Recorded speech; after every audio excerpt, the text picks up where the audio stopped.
Now, the recent rainfall has made life difficult for a number of groundsmen up and down the country, while at amateur level, many teams have been unable to get games on since the new year. That is, unless your team is fortunate enough to have a third-generation pitch. Well, Aidan McGee is at Maidstone United, where they have an artificial surface, but it may cost them promotion. Aidan, just explain what's going on. Well, it's perfectly OK in the Champions League, it's perfectly OK in the Euros, but it's not permitted in either the Conference or the Football League. I'm, of course, talking about 3G plastic pitches. And Maidstone United of the Ryman League could have a problem this season if they get promoted. And I'm joined now by their owner, Terry Casey. Tell us exactly the nature of that problem, Terry. Well, the problem is we can't get ourselves promoted out of the Ryman League and into the Conference. And the irony of it all is that our academy team has just won their way through to the National Under-18 Conference Cup. And it's in the same week that the Conference have said that this surface isn't any good to play in their league. And as I say, UEFA and FIFA are happy with it, but not the Conference. So the Conference Board rejected your proposal, but you could challenge this legally, is that correct? We're certainly going to challenge it legally. We have to, because this 3G surface is the absolute heartbeat of this football club. It's enabled us to do so many things that you couldn't do on a mud and grass surface. It's enabled us to get our kids teams playing on it, our disability teams playing it. We get 1,800 people who love watching football on this surface. They come every week to watch our league games. So it's just, you just couldn't think about ripping this surface up and putting mud down.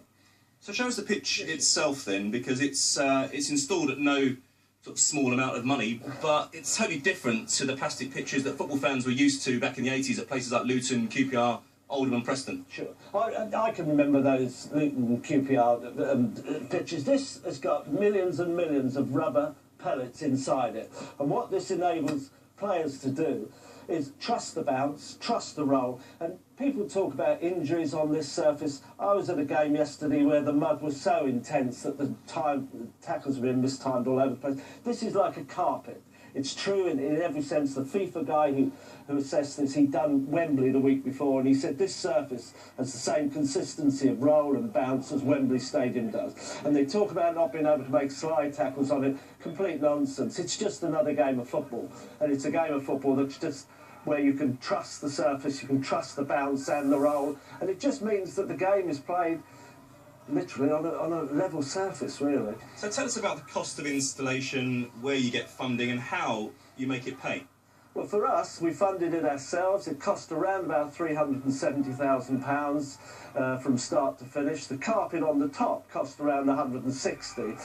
But our pitch hire figures, we're quite open about it. Our pitch hire figures on the first season are 100,000. Our second season will be close to 150. So you can see that you can get your money back in 3 years on this surface, but it has all those other knock-on effects. It brings all those kids and their families here for the schools' cup finals we play here, the coaching sessions. It means they're very much part of the football club because they're coming here and can use the surface all the time. We reckon in around about 3 years we'll have this surface paid for. And of course the other thing is we don't have to pay for training facilities. When a game is, we don't have any games postponed. The game is on a Saturday where we're expecting 2,000 people. If it's rearranged to a Tuesday night, we'll lose hundreds and hundreds of people and we'll lose income. So it's got numerous advantages. And it does seem strange that at a time when grassroots teams are struggling to get games on with this challenging weather, that the Football League and the Conference should still be holding things back. Well, to be honest, I think it's an embarrassment. I think we're an embarrassment, the fact that we won't approve these surfaces at FA level or Conference level. I mean, I think England are around about 15th in the world rankings, and we're going to go down, unless we're going to go down even lower. All the countries above us have approved this 3G surface. To be honest, if I was part of the FA, I'd be embarrassed at the fact that we're the one country in the world that aren't using this surface or approving it. OK, well, thanks for now. Terry, well, Maidstone haven't given up the fight to get this pitch accepted into the Conference. As Terry said, it could still end up in court. More from us later on in the day.